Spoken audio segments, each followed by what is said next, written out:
شروع اللہ کا نام لے کر جو بڑا مہربان نہایت رحم والا ہے۔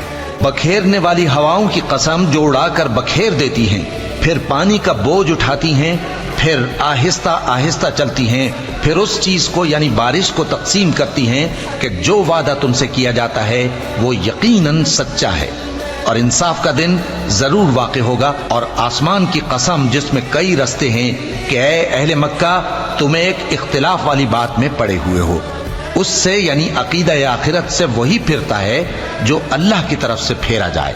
اٹکل دوڑانے والے ہلاک ہوں جو بے خبری میں بھولے ہوئے ہیں، پوچھتے ہیں کہ جزا کا دن کب ہوگا؟ وہ دن ہوگا جب ان کو آگ میں عذاب دیا جائے گا۔ اب اپنی شرارت کا مزہ چکھو، یہ وہی ہے جس کے لیے تم جلدی مچایا کرتے تھے۔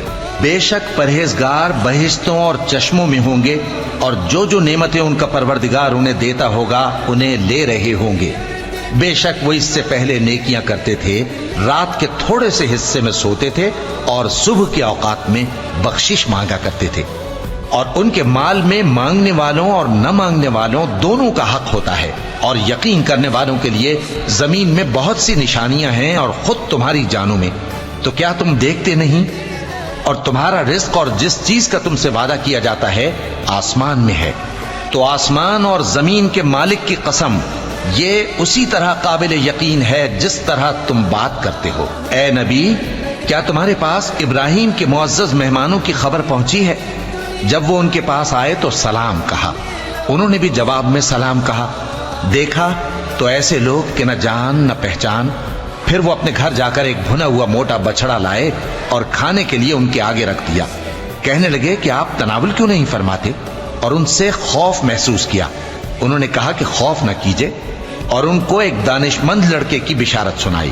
تو ابراہیم کی بیوی چلاتی آئیں اور اپنا منہ پیٹ کر کہنے لگیں کہ ایک تو میں بڑھیا، اوپر سے بانجھ۔ انہوں نے کہا تمہارے پروردگار نے یوں ہی فرمایا ہے، وہ بے شک صاحب حکمت ہے، خبردار ہے۔ ابراہیم نے کہا کہ فرشتوں، اب تمہارا اصل کام کیا ہے؟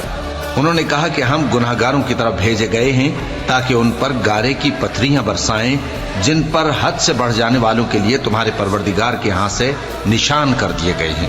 بس وہاں جتنے مومن تھے ان کو ہم نے نکال لیا، پھر اس بستی میں ہم نے ایک گھر کے سوا مسلمانوں کا کوئی گھر نہ پایا، اور جو لوگ عذاب علیم سے ڈرتے ہیں ان کے لیے ہم نے وہاں نشانی چھوڑ دی۔ اور موسیٰ کے حال میں بھی نشانی ہے، جب ہم نے ان کو فرعون کی طرف کھلا ہوا معجزہ دے کر بھیجا تو اس نے اپنی قوت کے گھمنڈ پر منہ موڑ لیا اور کہنے لگا یہ تو جادوگر ہے یا دیوانہ۔ تو ہم نے اس کو اور اس کے لشکروں کو پکڑ لیا اور ان کو سمندر میں پھینک دیا، اور وہ کام ہی قابل ملامت کرتا تھا۔ اور عاد کی قوم کے حال میں بھی نشانی ہے، جب ہم نے ان پر نامبارک ہوا چلائی، وہ جس چیز پر چلتی اس کو ریزہ ریزہ کیے بغیر نہ چھوڑتی۔ اور قوم سمود کے حال میں بھی نشانی ہے، جب ان سے کہا گیا کہ ایک وقت تک فائدہ اٹھا لو، بس انہوں نے اپنے پروردگار کے حکم سے سرکشی کی، سو ان کو کڑک نے آ پکڑا اور وہ دیکھ رہے تھے۔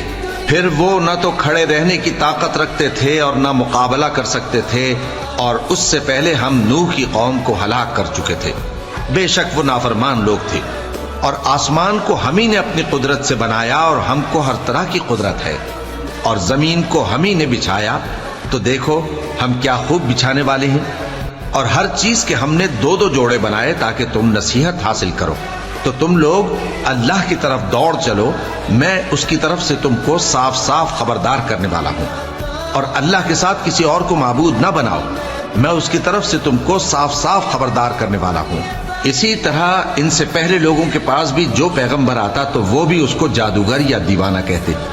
کیا یہ لوگ ایک دوسرے کو اسی بات کی وصیت کر مرے ہیں؟ نہیں، بلکہ یہ شریر لوگ ہیں۔ تو اے نبی ان سے منہ موڑ لو، تم کو ہماری طرف سے ملامت نہ ہوگی، اور نصیحت کرتے رہو کہ نصیحت مومنوں کو نفع دیتی ہے۔ اور میں نے جنوں اور انسانوں کو اسی لیے پیدا کیا ہے کہ وہ میری عبادت کریں۔ میں ان سے رزق تو نہیں مانگتا اور نہ یہ چاہتا ہوں کہ وہ مجھے کھانا کھلائیں۔ اللہ ہی تو سب کو رزق دینے والا ہے، زور آور ہے، مضبوط ہے۔ سو کچھ شک نہیں کہ ان ظالموں کے لیے بھی عذاب کی نوبت مقرر ہے، جس طرح ان کے ساتھیوں کی نوبت تھی۔ تو ان کو مجھ سے عذاب جلدی نہیں طلب کرنا چاہیے، پھر جس دن کا ان کافروں سے وعدہ کیا جاتا ہے اس سے ان کے لیے خرابی